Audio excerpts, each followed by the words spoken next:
And welcome to Maven Sports Show. I'm your host, Haven Harrington, as you can clearly see here on the bottom of the screen. And man, we are excited to be back again this week, man. We have so much to talk about, so much going on. But before I get into everything we're doing and get into the show topics, I want to remind everybody, if you're watching us on YouTube, please like and subscribe to the Main Event Sports Show YouTube channel, and also like and subscribe to the Plug Network YouTube channel so you can always keep track and always get notifications when we drop another video, especially coming up because it's Derby season. It's about to be hot, man. For those of you who don't know, nobody does the Kentucky Derby like the Main Event Sports Show. And we've already been approved for our Derby passes. So we're coming to you live from the Oaks. We're coming to you live from the Kentucky Derby itself, number 148. We also got press passes to Unbridled Galas. We got press passes to Brownsville Brown Party. We got press passes to the Phillies and Stallions. So we're going to bring you all the Derby news, all the Derby galas, all the interviews with all the superstars. So pay attention. I'm telling you, next couple of weeks, it's going to be crazy because nobody parties like the Main Event Sports Show. You definitely want to hang around with us doing Derby, man, because we got interviews. Last couple of Derbies with former welterweight champion Andre Berto, Scalabassier. We got interviews with guys like Aaron Rodgers, just everybody. I'm telling you, the who's who. Robin Roberts, Maxine Waters, the Real Housewives of Atlanta, like all of them. It's like 50 million of them. So all iterations of the Housewives of Atlanta. I'm telling you, man, you definitely want to hang out with the Main Event Sports Show come this Derby season because nobody is going to do it like us. So like I said before, subscribe to the YouTube channel, like a video, leave a message on our videos, man. Let us know what you want to see. Let us know what you like. And if not, man, go to our website, maineventsportshow.com, and everything's right there for you. The newsletter, you can like our YouTube videos from there. You can subscribe to the podcast because we have more than one show. Yes, every Thursday we're here on the Plug Network. But on Saturdays from 9 to 11 a.m., we're on 1450 a.m., 96.1 FM, Big X Radio. We'll Wake Up 502, hosted by the longtime main eventer himself, Rashawn Quadruple A Myers. I'm telling you, man, we got so much going on. You definitely want to be involved. And I'm telling you, man, we got so much going on. We're so excited. We got some new shows about to pop here on the Main Event Sports Show, as well as next week. If things work out right, you may actually get a sneak preview of the newest main event property, Main Event on Politics. That's right. We're going to break down everything politics that you need to know about that's going on in the world today, from the war between Russia and Ukraine. What's it really about? What does it mean to you? What isn't the mainstream media telling you about that? So, man, I'm telling you, man, so much more stories that don't get covered by the mainstream media. We're going to cover it. We're going to break it down to you on Main Event on Politics. We got big interviews coming up with politicians, with movers and shakers in the community. So I'm telling you, man, just be prepared. It's coming down the pike. And next week, I'm going to try to give you guys a sneak preview. Yeah, just a little bit. Just a little bit. So we're going to talk about the Main Event Sports Show. It's just me today. Everybody else was busy. Everybody's on assignment. Rashawn's on assignment. Billy is on assignment as well. He's watching his kids play basketball, so that's all good, man. So we're excited about that. Rail is getting ready for his actually has a concert next week. So, hey, big things going on with the Main Event Sports crew, baby. So much going on. So let's kick with our first topics. We got several things we're going to talk about today. One of the things we're going to talk about today is what's going on with Louisville Athletics. I mean, you have a bunch of boosters that are really pushing for Tom George to come back. I'm going to give my thoughts on that. Is it a good thing? Is it a bad thing? Now, I've seen people weigh in all over the place. Denny Crum has weighed in. We'll get his opinion. Should Tom George come back? We'll talk about that. We're also going to talk about upcoming changes in NFL policy that may affect your favorite teams. We're also going to talk about Coach Satterfield with Louisville football. Like, what's he doing now? All of a sudden, Louisville has like 4 or 5 top ESPN top 300 recruits. It's like the first time ever. Like, what's been his attitude change? What kind of spurred this on? And did you hear it first on Main Event Sports Show? This one happened. We're going to break all that down and so much more. Let's get to topic number 1, which is Tom Jurich trying to make a comeback to your University of Louisville, fighting Cardinals and beak with teeth.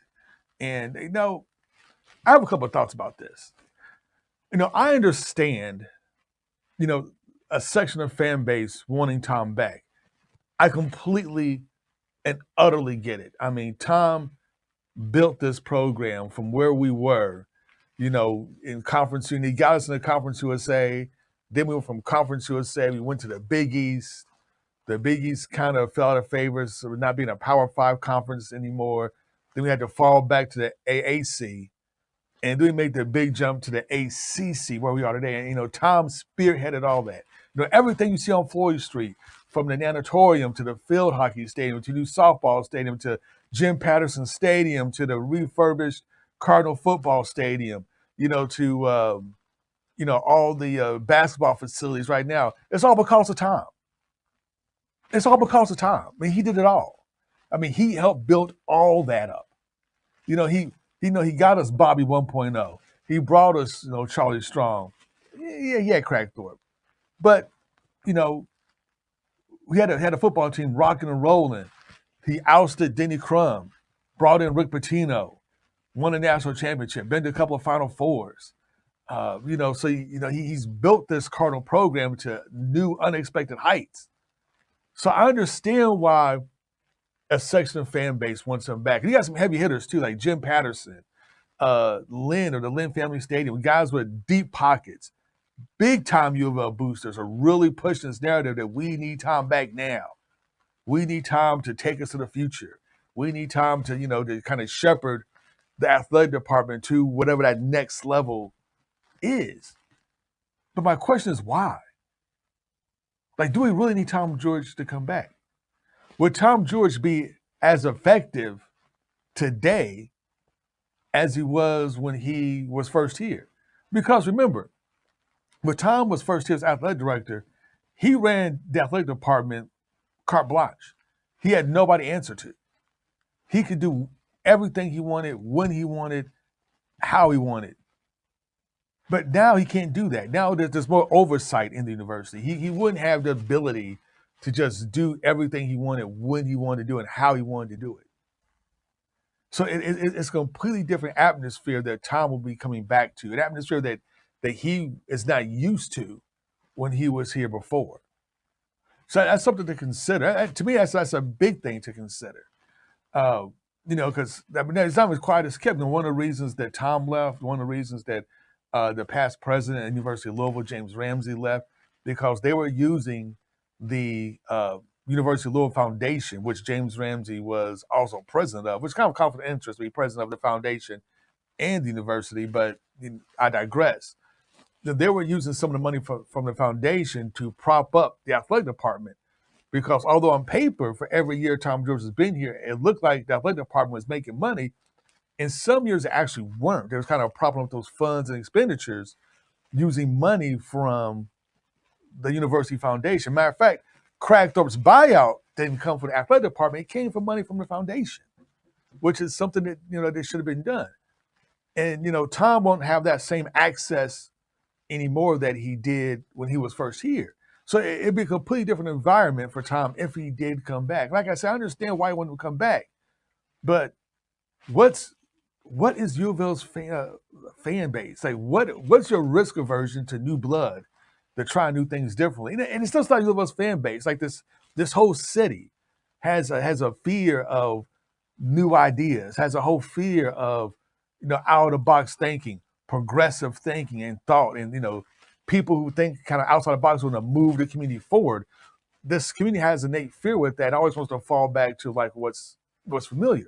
We see this with the mayor's race right now in the city of Louisville. The prohibitive favorite, Craig Greenberg.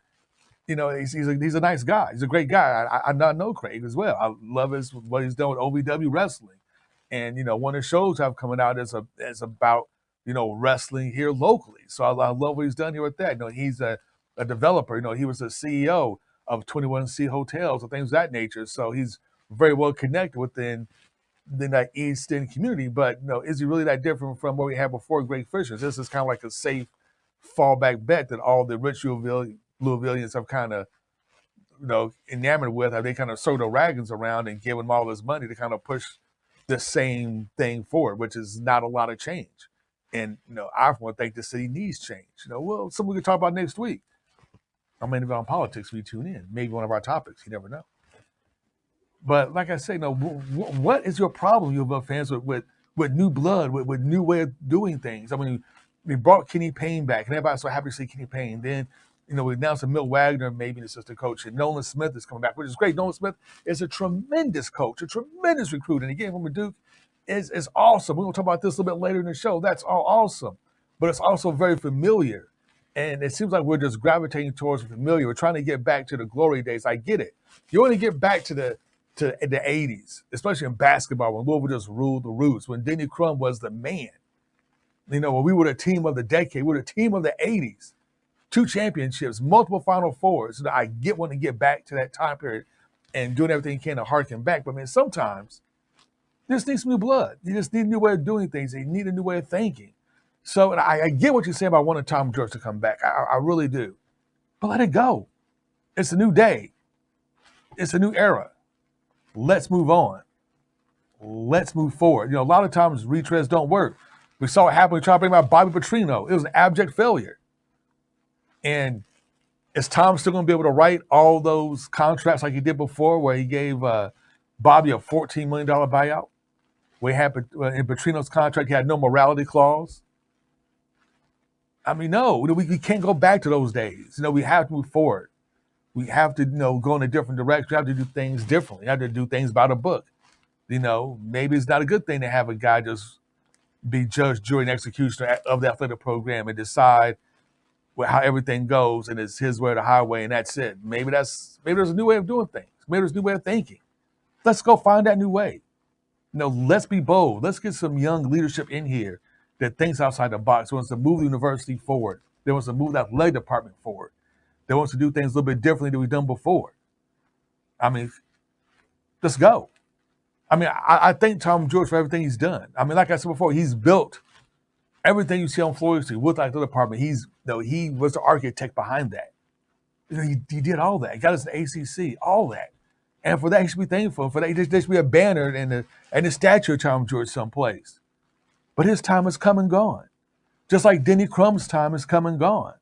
Just like Chris Mack's time has come and gone. Let it go. Let it go. Let it go. Just let it go. Move forward. That's all I'm saying. Move forward. Move to the future. There's so much more we could be doing at the University of Louisville. Let's do it. Let's move to the future. Let's get some young blood in here. Let's get some young energy, some new ideas, and let's push this thing forward. Because there's a lot of things that we could do at the University of Athletic Department hasn't been done before.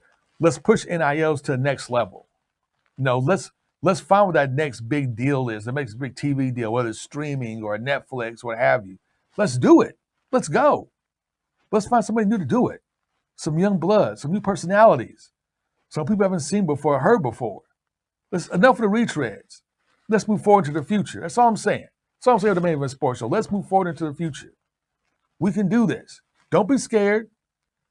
Don't be scared. We got this. And nothing else happens.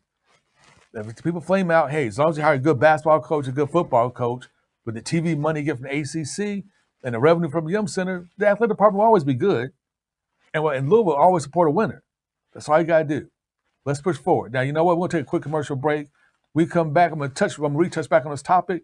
But more importantly, we're going to talk about what happened with Coach Satterfield and why was Main Event Sports Show skewered a couple of months ago for things we said that Satterfield should be doing that now he's doing. Were he Negro Dominus? You'll find out on the other side of this break. I'm Avery Harrington, host of Main Event Sports Show.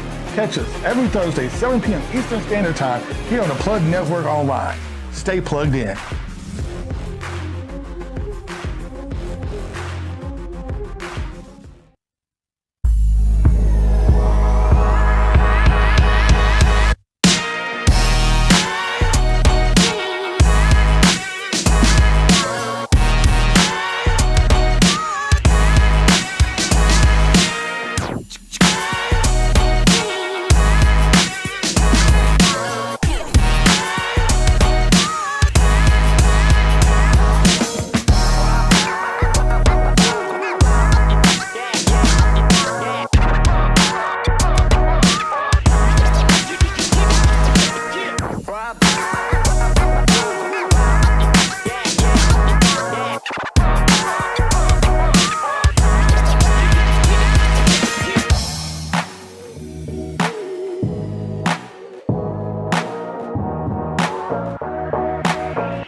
Want your brand or business featured on The Plug? Advertise with us at plugnetworkonline.com. Again, advertise with us at plugnetworkonline.com. We got the eyes that are looking for you.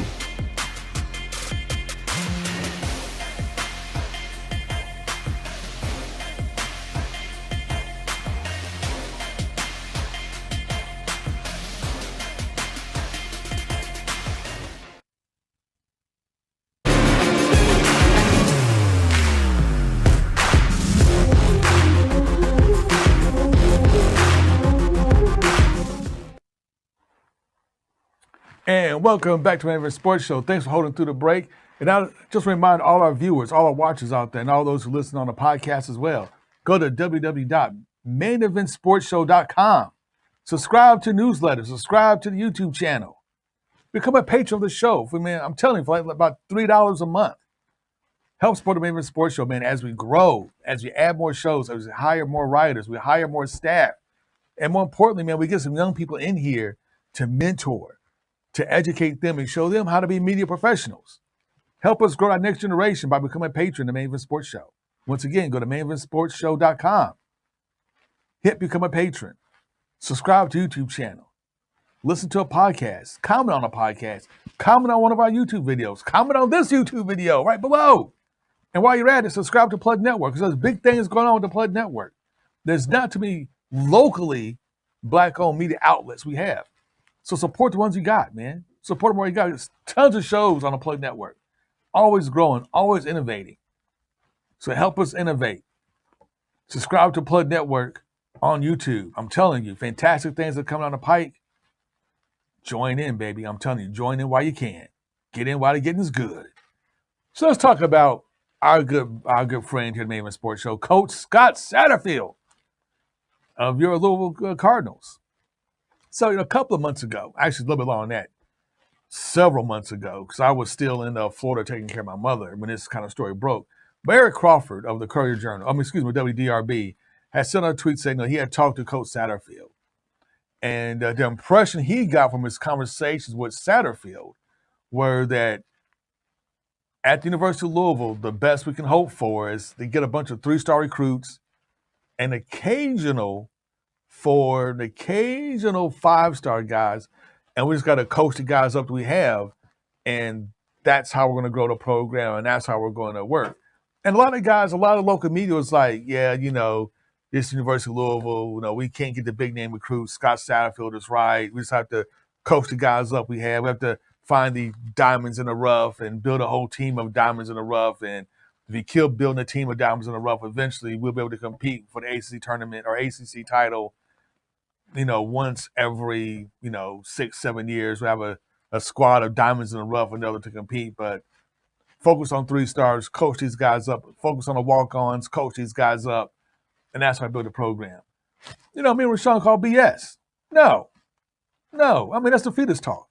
And we call Satterfield out. Now, we said that what Satterfield said we thought was incorrect, and we got chastised because Satterfield really didn't say that, but that was the impression Eric Crawford got from his conversations with Satterfield. So Satterfield must have left that impression on him that was the direction that, that we need to go as a program, and that's how he's going to go to the program. Rashawn was like, no, this is the University of Louisville. We've had top recruits. We've had top recruiting classes. We had 5-star recruits before. Whitney Terrain, 5-star safety we got from JUCO. It didn't kind of turn out right, and one of the reasons because, Bobby left almost as soon as he got here. But, we've had top recruits.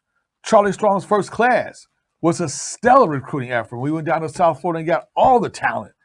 Teddy Bridgewater. We got Devontae Parker. We got Jamon Brown, Calvin Pryor. We got tons of talent. Michael Lee Harris. Tons of talent. That class is Charlie Strong's first 2 classes were loaded to the gills with top-tier talent. So don't tell me the best we can do is a bunch of 3-star dudes. Excuse me. Don't tell me the best we can do was a bunch of 3-star dudes and coaching them up. No. We've gotten top talent. When Bobby was here the first time, we averaged 4-star kids per class. And as I said before, when we enter the ACC, we would have to step our game up. We can no longer rely on 4-star kids per class if we want to compete for the title, if we want to compete for national championships, which is the expectation of the University of Louisville's football team, is to compete for a national championship, then you need national championship quality players. You need to get 5 to 6 four-star kids per class. And people say I was crazy. No, man, why am I crazy? If UK can get 7 to 8 four-star kids per class, why can't we get 5 to 6? I mean, UK for the vast majority of history was the doormat of the SEC. They were just a step above Vanderbilt. Okay? If they can recruit at that level, why can't a university that has a history of winning? We've won every conference title for every conference we've been in. Big East, ACC, Conference USA, excuse me, not ACC, AAC, Conference USA. Every conference we've been in, we won the title. We're undefeated in New Year's Eve bowl games, or the big bowl games, the Fiesta Bowls, the Orange Bowls, the Sugar Bowls. We're undefeated. Undefeated. How many other schools can say they're undefeated in the quote-unquote the old BCS Bowls? Not many, but we can. No, we have a football history. We have a football tradition. We have players in the NFL. Tons of players in the NFL. Hell, almost every last one of Charlie Strong's defense recruits are playing the Sundays. Every last one. So don't tell me that we cannot recruit at that level.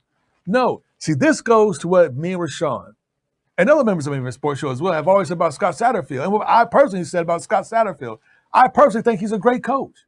He was my first choice when Bobby left. He's a great coach. He knows his X's and O's. Okay? His players love him. Love him to death. Like every player I talk to that's played for Scott Satterfield loves Scott Satterfield. Loves him to death. Scott's main issue is this. His heart and attitude. That's why I call him Ned Flanders. Because he's just like Ned Flanders. He's a great coach. He's a great guy. But dude, at this level, that Power 5 level, you need that edge. You need that swag. Now, I've even said before, a very controversial statement that I even thought that Scott Satterfield maybe a little bit better coach than Charlie Strong. But you know what Charlie Strong had that Scott Satterfield was missing? Swag. A lot of swag.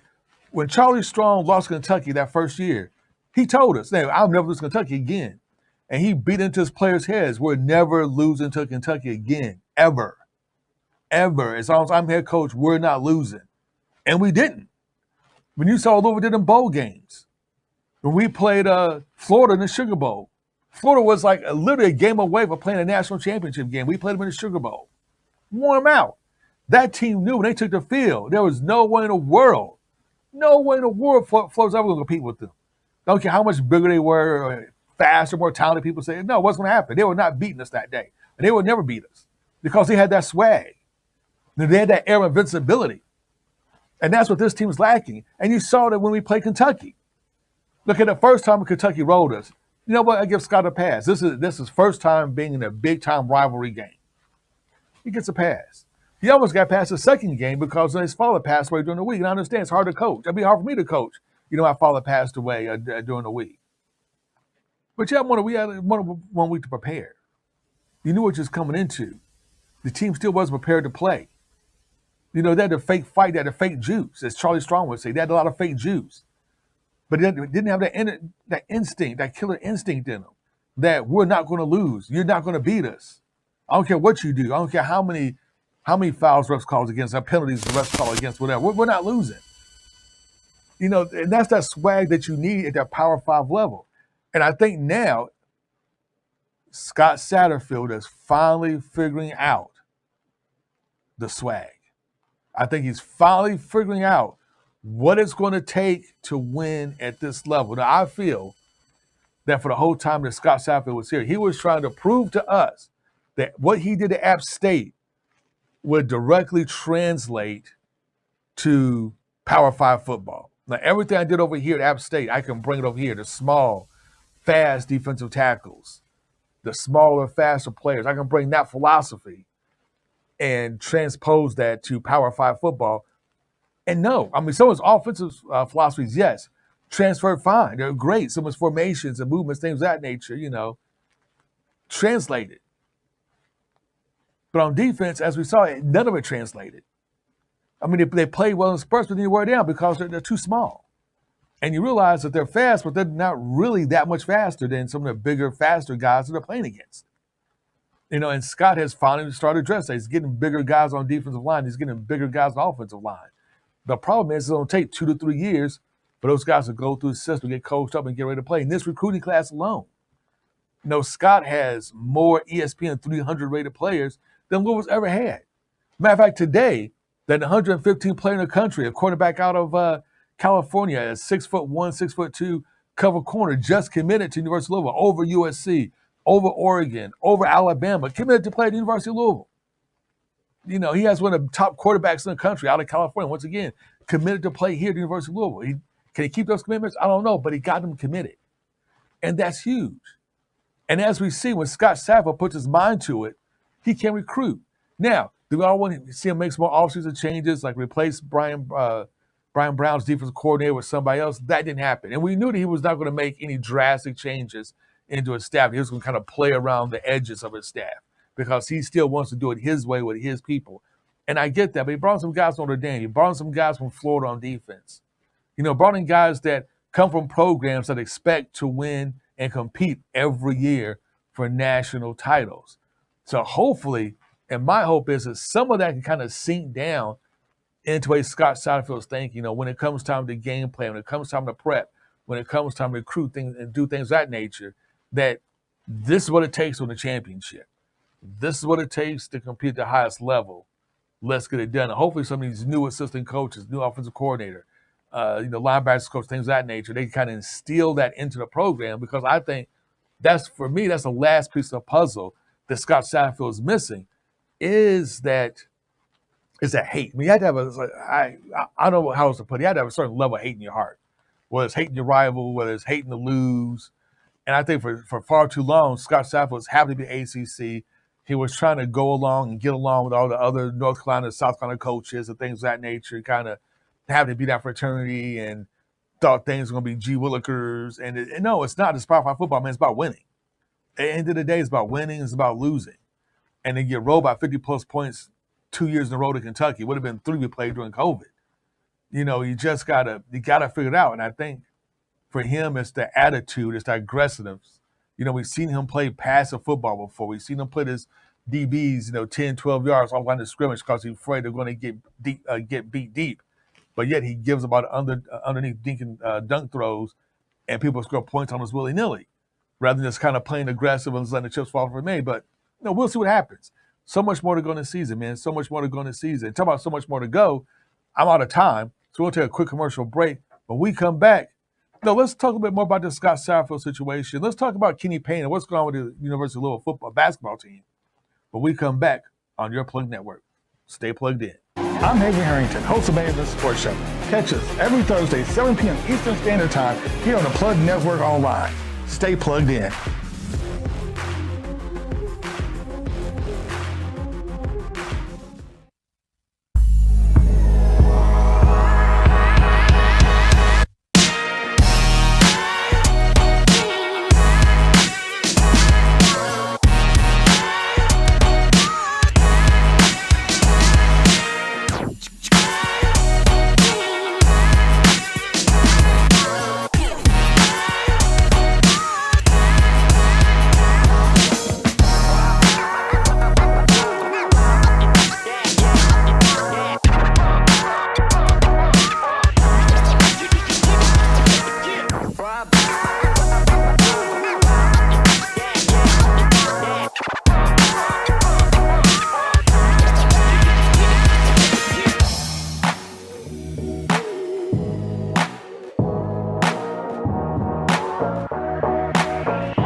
Want your brand or business featured on The Plug?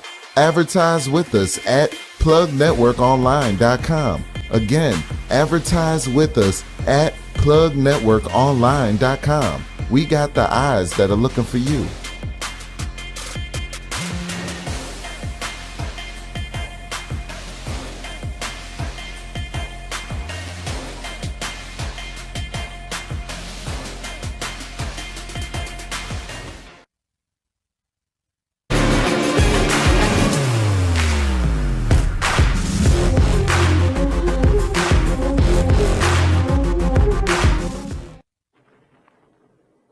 Hey, and welcome back to the Main Event Sports Show, Kentucky Anna's longest running sports show. I'm telling you, man, we've been doing this for almost 15 years straight. Nobody's done as long as us. And Derby's coming up. You know, that's our time to shine. So I'm telling you, you want to pay attention and watch the Main Event Sports Show in this space because Derby, we're going to get ignorant. I'm telling you. Oh my God, we're going to get ignorant. We got so much stuff planned for you. We already got our press passes for Oaks and Derby. We already got press passes for all the Kentucky Derby events going on.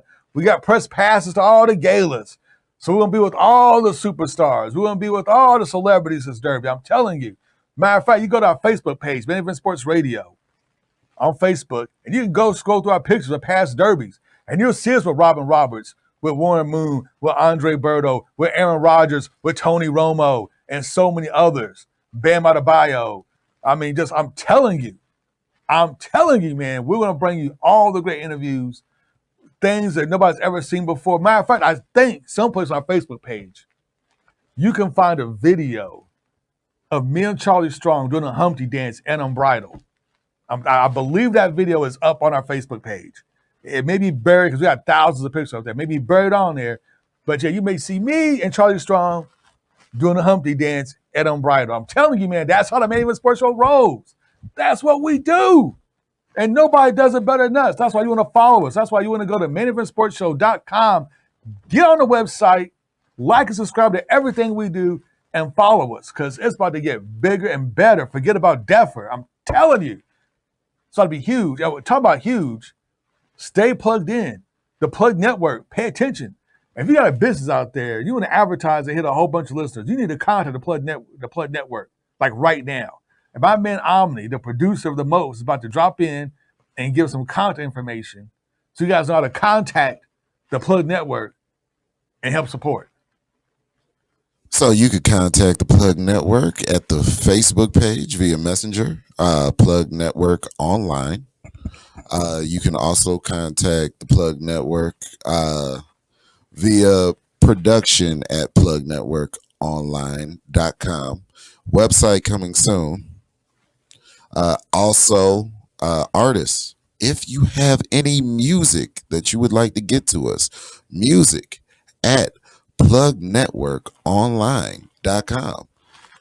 And we are going to blow you up. We got live concert series coming. We have a music video show. We have of featured spots throughout the week.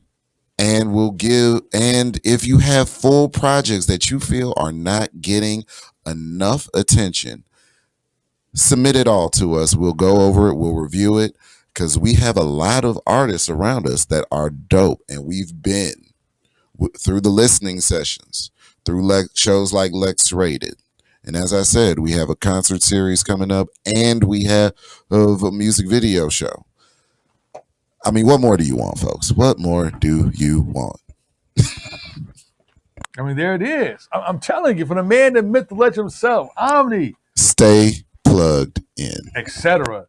I know he sounds like Barry White, and I know all you ladies are swooning over there listening to his baritone. I'm telling you. Oh, check my man on Spotify, Omni, etc. I'm telling you, the man be dropping jewels. I mean, he's kind of humble. But I'm a humble brag for him. His album's on point. I'm letting you know right now, his album's on point. Speaking of albums, my man Rail, the Imperial One himself, the Imperial Real Rail, so hit me up with the information later on the show. But hey, he has a concert coming up. You don't want to miss it. I'm telling you, man. Rail, his Black Law Radio group, dudes be putting down tracks. Check him out on YouTube, Imperial Real Rail. It's also on Facebook as Imperial Real Rail. Check him out. I'm telling you. While you're checking him out, check out my other friend, the bow-legged bandit himself, Mr. William Lee. Check him out on YouTube with William Lee. I mean, his videos with Cloud Hopping, VA's Finest, his kids join Unga Bunga. I'm telling you, the man is prolific. I'm telling you, we got so much talent here, the Main Event Sports crew. Oh, I'm just going crazy. My man Brian Trent, who we had on the show a couple of months ago, he's going to start his own wrestling podcast underneath the Main Event Sports Show / Plug Network banner. So you definitely don't want to miss that. I'm telling you, man, the best of underground wrestling in this area, lucha wrestling, extreme hardcore wrestling, OVW wrestling. We'll talk about WWE, AEW, just everything. We'll have interviews with some of the best AEW wrestlers out there, some of the best local wrestlers, some of the best national wrestlers. It's huge. I mean, it's just so much going on, so much to get involved in. But we just need to get involved. And the best way to do that, man, MainEventSportsShow.com. Everything needs right there. Hit like and subscribe. Watch all the shows. Listen to podcasts. Listen to podcasts of this show. Listen to podcasts Wake Up 502 with my man Rashawn Myers every Saturday morning from 9 to 11 on Big X Radio, 1450 AM or 96.1 FM if you wish. So I'm telling you, man, we got so much going on. I'm so excited. And next week, like I said, we're going to give you a little snippet of Main Event on Politics, which is the show everybody's been waiting on. For me to finally drop that politics podcast and show, man, it's going to be deep and heavy because we're going to talk about things that are being left out of mainstream media. Like, to give you a little nugget of some things that's out there that's kind of left out of mainstream media. If you've been paying attention to this conflict between the Ukraine and Russia, it's just horrible. An illegal invasion by Russia of Ukraine, things of that nature, and the ramifications are worldwide. A lot of people don't know is that Ukraine is like the breadbasket of a lot of the global South. So what's happening is a lot of countries, especially a lot of Middle Eastern countries and some North African countries, they don't have access to the grain they had before, so they can't make bread. So now the prices of food have skyrocketed in the Middle East and North Africa, where people can't afford to buy food, so people are starting to go hungry because of Russia's invasion of the Ukraine. Also, Europe is almost completely dependent on Russian gas and oil, which is why they're kind of slow to be direct actors, if you will, in some things and some of the sanctions that's going on. But more importantly, some of the things I also pay attention to is their Peace Corps. And it's on their website. If you go to Peace Corps' website, look at their diversity inclusion statement, you'll see exactly what I'm talking about on their website. But on the Peace Corps' website, they have warned their Black volunteers that if they're dealing with Ukraine refugees, that they may be called N-word because of the way that Blacks have been portrayed in Western media and how that has been picked up all over the world, especially in some Eastern European countries. And so they've been warning all their Black volunteers that, hey, you get these guys from Ukraine, whatever, they may call it N-word. But that's just because American media don't hold it against them personally. Kind of hard not to when somebody calls you N-word, but I'm just saying. That's all sorts of things going to the store. You have other sub-Saharan African countries, like with Libya. A lot of people remember when Obama, France, and other countries, we invaded Libya, we overthrew Muammar Gaddafi, we killed Muammar Gaddafi. But a lot of people don't know is that once we did that, there was a power vacuum in Libya. We pretty much launched Libya into a civil war, which is still going on right now. We don't talk about it because our only objective was to get rid of Muammar Gaddafi. And once we did that, we kind of just left Libya to its own devices. So it split. It was a stable country. Now it's a country that's going through a bloody civil war. There are reports of open air slave markets and everything else going on in Libya. Just all sorts of craziness. You got a lot of North Africans, escaping Libya, going to Europe. And when they got to Europe, Europe was like, we don't want you. We kick rocks. We don't have the room. We don't have the money to support you. Go someplace else. Same thing happened to Syrians. Syrians leaving a war-torn country. They were in that war-torn country pretty much because of a proxy war between the United States and Russia. The Syrians escaped to Europe. Europe had nothing to do with them. Get out of here. We don't need you. Go back home. Kick rocks. Ukraine gets invaded by Russia. All of a sudden, there's all sorts of money available for Ukrainians. The borders are coming down, things of that nature. So all Ukrainians, they can flee to Europe countries, and Europe countries will open up their homes to them. Airbnb is you give them free places to stay or greatly discounted places to stay and things of that nature, which kind of brings up some of the hypocrisy of the Western nations and the double standards of the Western nations. They're okay with accepting let's say the lighter skinned refugees, or let's say white refugees are fine. But, you have Black refugees coming in from conflicts caused by Western interference. They don't even bother with the Black and brown refugees. So, the hypocrisy is on full display, which is why if you looked at the vote a couple weeks ago in the UN, where they was going to talk about sanctioning Russia, things of that nature. Most of the African countries and China just abstained from the vote. They didn't vote yes or no. They just abstained from the vote. And some of this is why. So you're seeing these world politics and geopolitics kind of play out, but it's not really getting a lot of play here in mainstream media as they try to push one narrative only. When sometimes I look at different sides of conflict to kind of get the full picture. Like I said, what Russia did is completely wrong. I'm not excusing them for anything, but let's look at the full picture and see how this impacts everybody, because this is a small world. As we've seen what happens in Russia with oil and gas is affecting our gas prices and affecting people starving in other parts of the country because they can't get the wheat they need, things of that nature. We're all really interconnected. So we kind of look at this from a holistic perspective. And sometimes a lot of that is just missed on the mainstream media. But you're going to catch that? A main event on politics. And we have experts here to kind of break that down, to kind of let you know like what's going on in the world, and maybe touch on some news stories that you really don't hear about, but that you should definitely know about.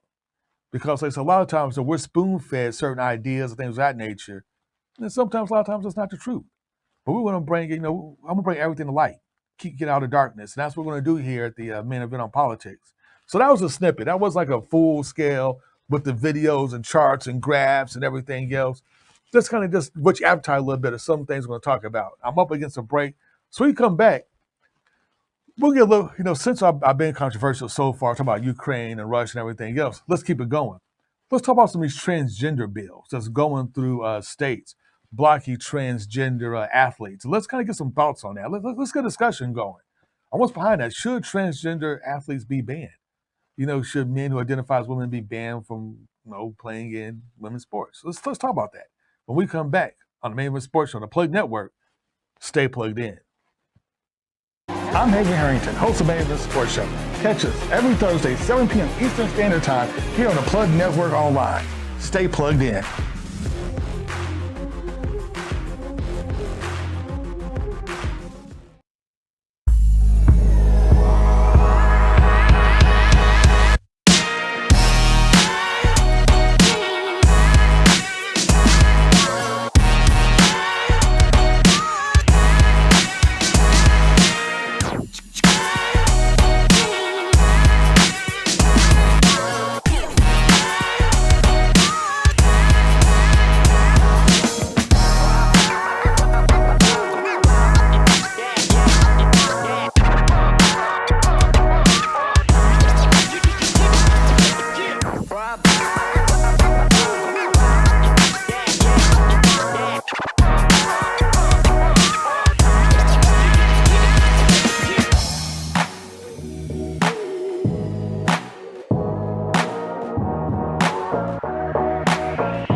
Want your brand or business featured on The Plug? Advertise with us at plugnetworkonline.com. Again, advertise with us at plugnetworkonline.com. We got the eyes that are looking for you.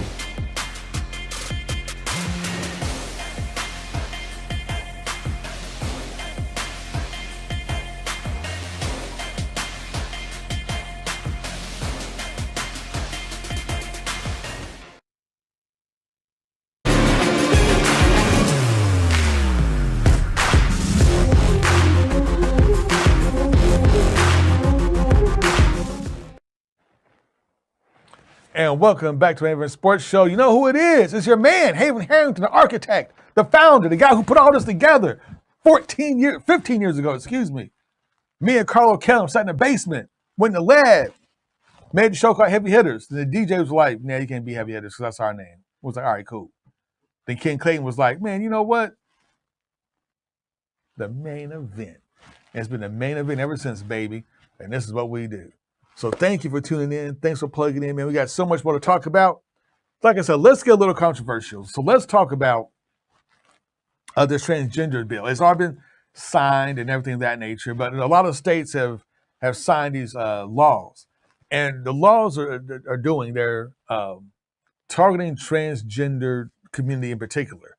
And what they're doing is they're banning folks who identify as a certain sex from competing in those particular events. So I use my example. I ran track through high school and college. Uh, so if I identified as a female, then I could run with the females in women's races. But that's kind of been that's what the law attempts to prohibit. And and on the surface, it sounds like very logical means, very, very logical reasons. And some of which on the surface I would agree with. I'm not gonna lie to you, because if I was back in high school, my fastest time in a 100-meter dash was 11:5. But if I identified as a female and I was able to compete with other ladies and ran with the ladies instead of a guy who wasn't fast enough to qualify for a state meet, I believe my junior senior year I probably would have won state on the female side with 11:5. And would that be fair? Because even though I'm identifying as a woman, I'm still physically a man. So I still have the physical bone density and muscle density of a man. Granted, there's a lot of females who are taller than me, so I'm only like 5'7". So there's a lot of females who are still taller than me, but they can't pack on the same muscle mass that I could pack on. And is that fair? And technically it's not fair. And I get that, for biological reasons, it's not fair because I can get stronger. We've seen all sorts of videos. We saw one with the swimmer who, as a man, he was like the 455th best swimmer in the world. But because he identifies now as a female, he's like the 16th best swimmer in the world. Is that right? No, probably not. No, it's not right. It's not fair because, biology is what biology is. But I was talking to my good friends, Jason Gardner, who hosts the Strange Fruit podcast on WFPL. And I ran it past him. I was like, you know what? I'm getting old. I'm 48. So, man, I'm just looking this wrong. Kind of explain this to me and kind of break it down. He kind of broke it down to me. And once he finished breaking it down, I was like, you know what? My opinions are wrong. So what you're seeing here with all these Republican bills, and almost all of these are Republican bills, and most of these are in your typical Southern states, or Republican, especially ones that Republican-controlled legislators, is they're resurrecting all these bills to be kind of anti-transgender, anti-LGBTQ bills, because that's what they think their base wants. So to kind of give them some more red meat. Because if you look at it on a numbers basis, on a statistic basis, like how many athletes are we really protecting for real per state? But how many? 2, 3 in most states? Think about it for a second. So think about all these bills. Think about like all the Blue Lives Matter bills that kind of came through at the same time. These bills are more than just bills. They're like dog whistles. They're not even dog whistles. These are like just regular whistles at this point, right? Because a lot of them are dog whistles. This is signaling to a certain segment of the base that because you're white, you're heterosexual and Christian, we're going to back you and down all the other people. And that's kind of what these bills are doing. That's kind of what these anti-transgender bills are for. Because, if you think about it, and I talk about the biology of it, but let's say somebody has started that transition from, let's say, male to female. They started transition. They started taking hormones before puberty kicked in. But if you start that hormone treatment before like your puberty really kicked in, then your body is not going to develop like a typical man's body would. So you can kind of cheat biology there for a little bit. So it should be exceptions for that as well. Like when you start your transition process, how long you start your transition process, how long you've been taking estrogen, or if you transition from female to male, testosterone. All this be taken into effect. But if you look at these bills, it's really not. These are knee-jerk reactions to a problem that doesn't exist. And that's the big thing. A lot of these issues, these problems don't exist. That's how you know that these are fake bills. I mean, they're not fake bills, but they're bills designed to disenfranchise a certain segment of population so they can just gain votes with their conservative base. And that's all it's for. That's it. It has nothing to do with fairness. It has nothing to do with what's right. It has nothing to do with what's wrong. Now, they'll get up there and preach all day long. This is right. This is wrong. But it's not. It's not about right or wrong. It's about pushing your agenda on somebody else. That's what it's all about.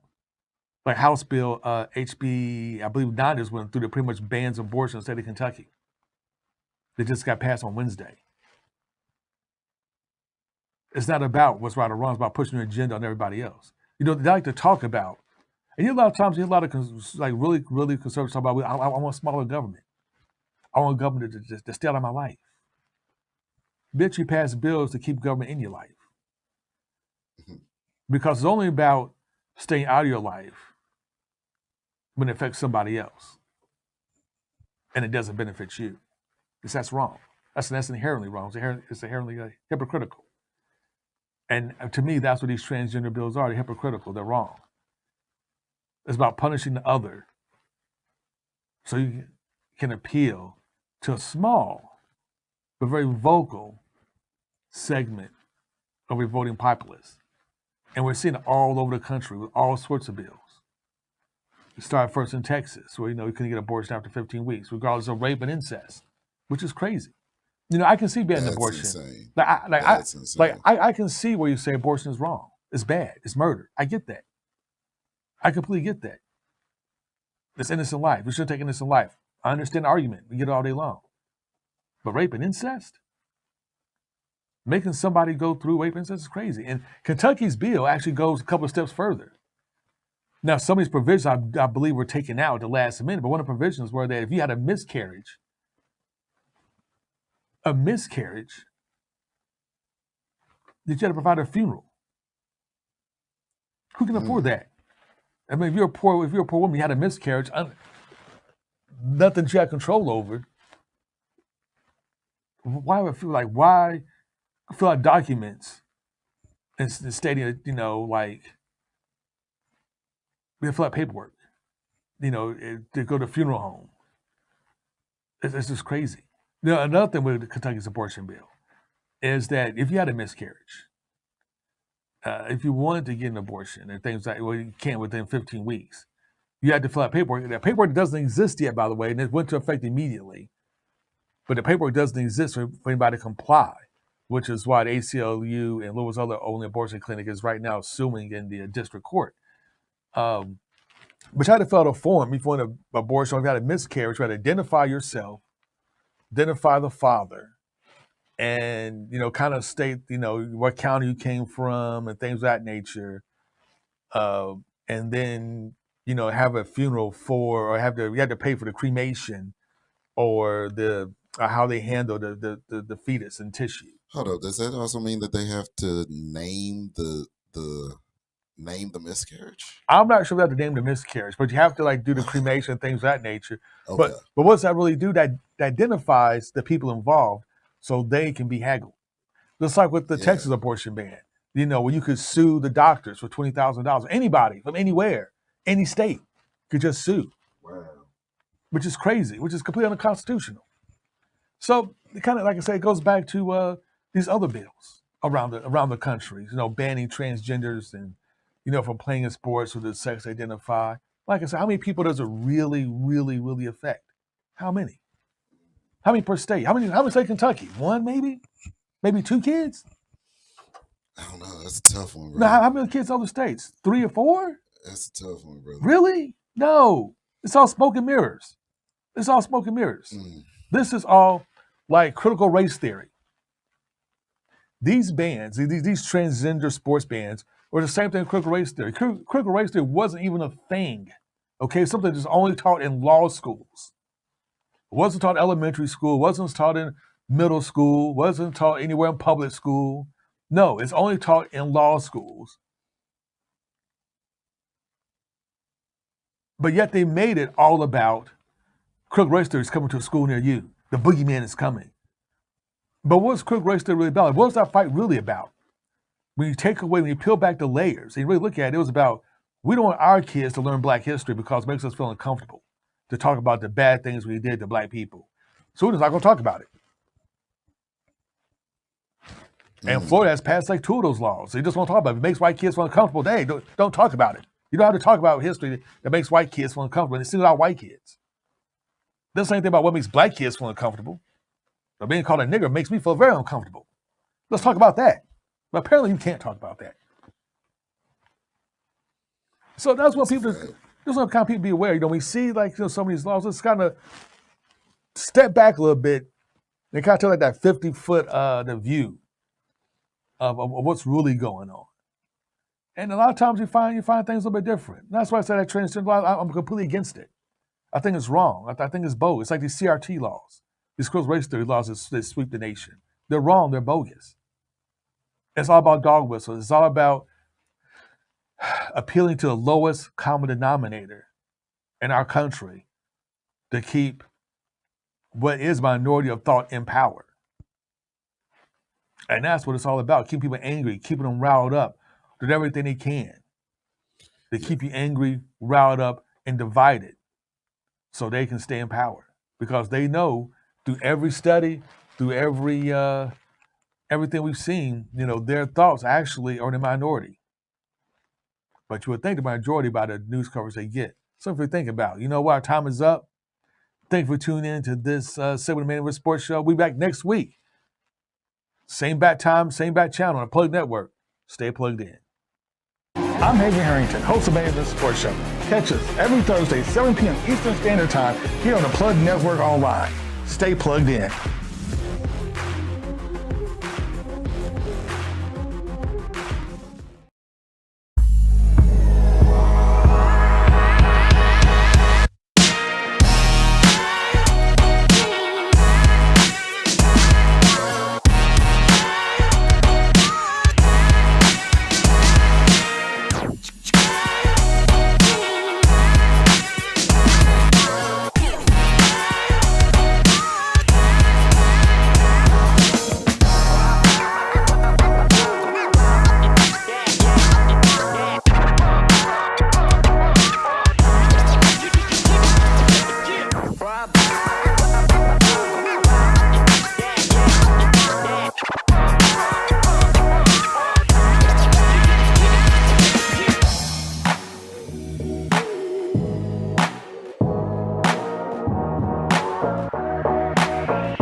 Want your brand or business featured on the Plug?